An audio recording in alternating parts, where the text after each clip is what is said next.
সুপ্ৰভাত সকলোকে। আজি 18 June. Gregorian বৰ্ষপঞ্জী অনুসৰি 169তম দিন। বছৰটো শেষ হ'বলৈ এই দিনৰ পৰা মুঠ 196টা দিন বাকী থাকে। বুৰঞ্জীৰ পাতত আজিৰ দিনটোৰ কেইটামান উল্লেখযোগ্য ঘটনা হ'ল 176 চনৰ আজিৰ দিনতে হালিঘাটত মোগলৰ বিৰুদ্ধে ৰাজপুতৰ যুদ্ধ হয়। এই যুদ্ধত ৰাজপুত ৰজা ৰাণা প্ৰতাপ সিংহ পৰাজিত হয়।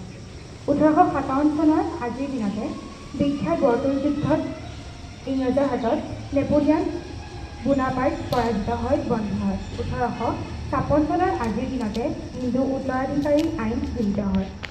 1956 চনৰ আজিৰ দিনতে ভাৰতীয় জীৱন বীমা নিগমে চৰকাৰৰ খৰচৰ প্ৰায় 24.6% পুঁজিৰ যোগান ধৰে। 1984 চনৰ আজিৰ দিনতে গোৱাত পৰ্তুগীজ চৰকাৰৰ বিৰুদ্ধে প্ৰথম সত্যাগ্ৰহ আৰম্ভ হয়। 1902 চনৰ আজিৰ দিনতে